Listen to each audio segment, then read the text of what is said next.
What's going on, y'all? It's the kid Jay Nolan here. Hey, man, we got to talk about this whole ESTG Bootleg Kev situation, all right? So I guess yesterday ESTG went up there to Bootleg Kev's podcast to do an interview. It was a very awkward interview. It seemed like Bootleg Kev was just pulling at strings and straws, trying to throw shit at the wall, anything to get ESTG to talk. It seemed like he was not in the mood to be doing an interview. I'm pretty sure that this was a label obligation. Bootleg Kev went on to thank his partners and his friends over at CMG Music, which is Yo Gotti's record label. So clearly they set this up. I don't know if he reached out to them and asked for the interview or if they reached out to him. I'm quite sure they reached out to him because ESTG's album does drop tomorrow, so I guess he's doing a press run. He's doing a horrible job at this press run. He claims that he's going through some real ish in his life at this moment. I don't know if somebody in his family may have passed away. I don't know if one of his baby mamas got him on child support or if they're trying to out him.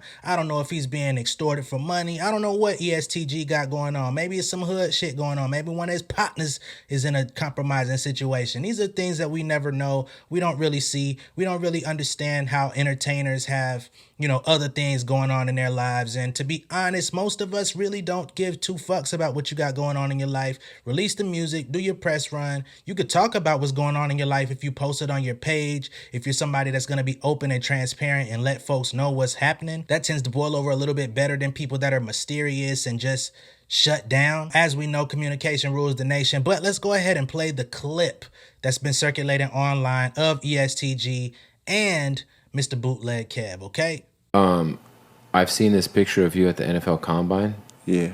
Which... What? Yeah, I ain't seen no picture of no NFL Combine. Well, I saw you in like the NFL Combine looking like workout. Yeah, like a workout. Was that just a workout you were doing for a team? I don't know. How you see the picture? You ain't read the article that came with it? I just saw a YouTube video where they were talking about you and like I was just watching some of your high school highlights and your college shit. Like I saw like what YouTube video you seen? Dude, I don't know, man. It was like a YouTube video. It showed like you announcing that you're going to Indiana State and what's the YouTube video called? I don't know. I just literally typed in ESTG football highlights. And I was like, damn, this dude was a beast. You played linebacker, right? What do that got to do with music and shit right now? No, I'm just curious because I'm a big football fan. So like I'm just like I'm a huge football fan, and I find it fascinating that like you really like have like. I was gonna ask you like when it comes to, I remember when you signed with Gotti. I remember the viral moment where there was just all this cash, and at that time I feel like there was like a bidding war going on for ESTG at that moment. One, what made you rock with Gotti, and what is something over the last 2 or 3 years that you have learned?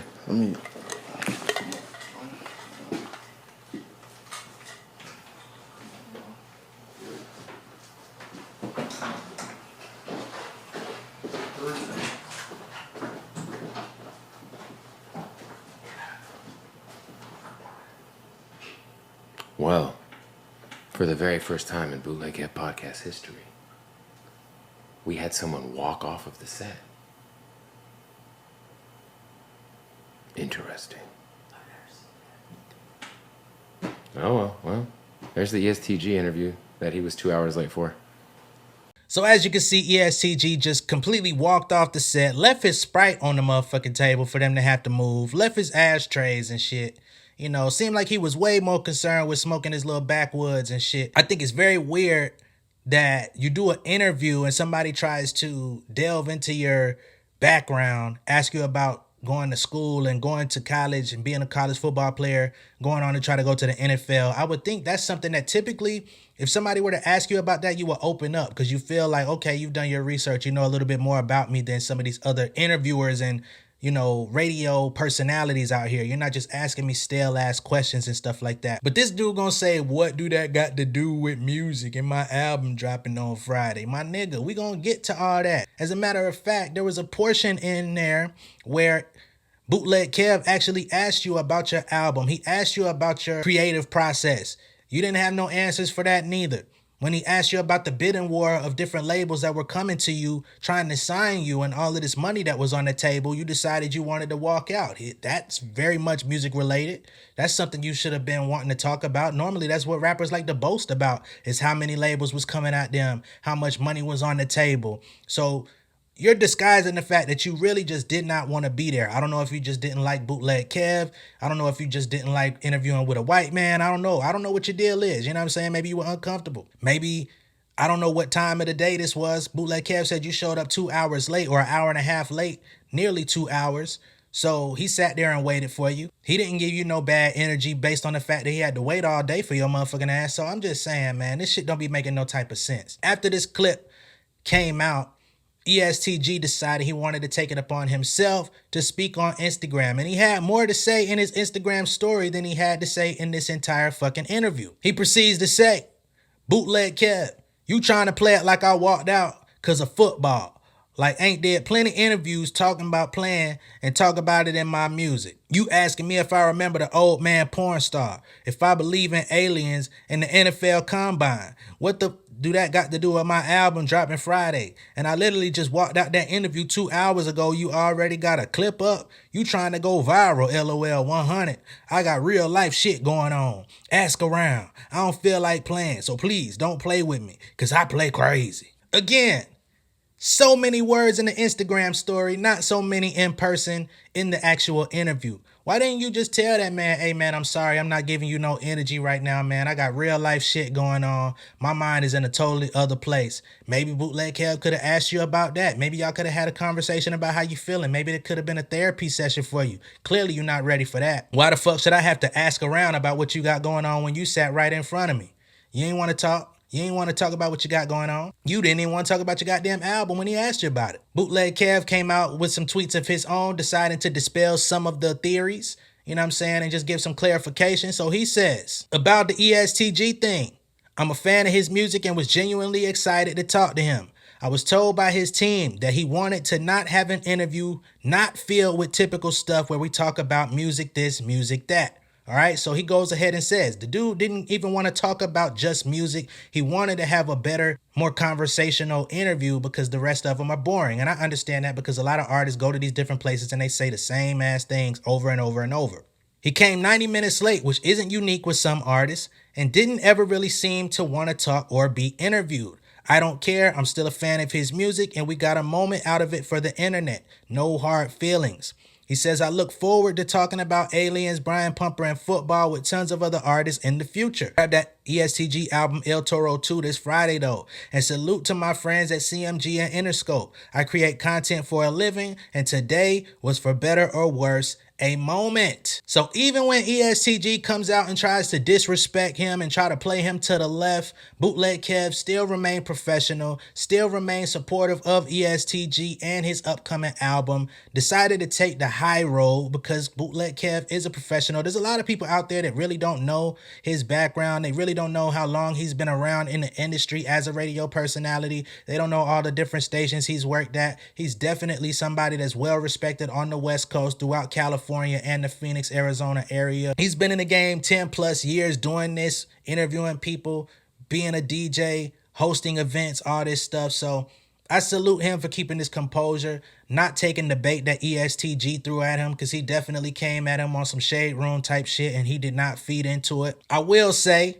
I'm kind of with ESTG on the whole Brian Pumper thing, on the porn thing. Maybe he didn't want to talk about that. I understand that, but I'm sure he probably said that to try to lighten the mood, to try to see if there was any type of angle that he could take that would get him to perk up, pause, you know what I'm saying, speak up, actually engage with something that he's talking about, because he knew that the interview was trash. He knew that it wasn't going to be worth shit if he put it out in that manner, with just him sitting there trying to light up his goddamn weed. How many times you got to light that shit up, bro? Throughout the entire time this nigga asking you questions, you keep lighting that bitch up, man. What the fuck going on, man? I done seen plenty of people smoke weed and they ain't gotta light their shit every 2 seconds, man. What the fuck? Like, somebody out there let me know what that's about. I don't smoke, I don't drink, I'm pretty much a sober soldier. But let me know what it is, because I got family and friends that like to get they smoke on, and I don't see niggas relighting they shit every 5 seconds. It's definitely giving the same energy that Lil Wayne had around the Carter 3 era, you know, where he was on that international circuit and they were asking him questions and he didn't really like what they was talking about. It was definitely giving that type of vibe, which I'm not really supportive of. Wayne is one of my favorite rappers, definitely in my top 10. But back during that time, he seemed very standoffish. He didn't want to talk. You know what I'm saying? He was being very defensive in some of his interviews. And I feel like ESTG is going through the same thing. And I also feel like that imagery that artists be trying to uphold when they're in the early stages of like stardom. Now, I understand Wayne was definitely in the game for at least about 10 years at that time, but he was elevating to a new stratosphere. And it seemed like he had to let people know how on guard, how on his square he was at that time. Like, real gangsters don't talk. Just listen to the music and you'll know my story. I don't support shit like that, man. People are taking time out of their day, out of their life, out of their career. They put a schedule down where somebody else could have filled your motherfucking slot and you don't have no gratitude towards that shit. Y'all understand, the music industry will continue to run if you're not here. You're a cog in the system and you're not that important when you're in this stage where ESTG is at. People are still learning who ESTG is. People are still trying to figure out if they want to listen to his music, if they like him. I know he has a fan base. I'm not here to diss EST.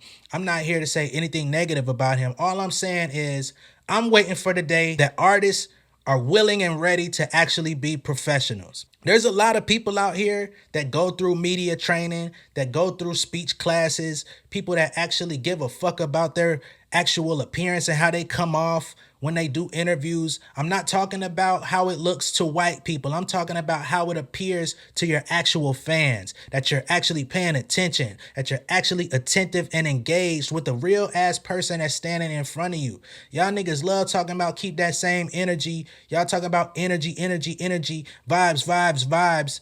But then when you walk in the room, the vibes completely die. So maybe y'all are responsible for the lack of vibes that are surrounding you. That's all I'm saying, man. Take this shit more serious. You're able to take care of your family. You're able to feed your kids. You're able to meet people. You're able to talk to folks that you would never have ever spoken to. People who would have never been interested in your ass. You know what I'm saying? Should be happy that motherfucker asked you about the combine and your opportunity to perhaps try to play in the NFL at some point. And you say, you acting like I ain't talked to other people about. I don't give a fuck what you talk to them niggas about. You came to my platform. Why ain't you talk to me about it? Or you could say, hey man, I'm not really interested in speaking about football right now. I'm sure Bootleg Kev would have said, okay, well tell me something that you are interested in talking about. He's that down to earth. He would have allowed you to say that, but you didn't. But then you got so much to say on an Instagram story. I'm sorry, I gotta bang the gavel. We not with that shit over here, okay?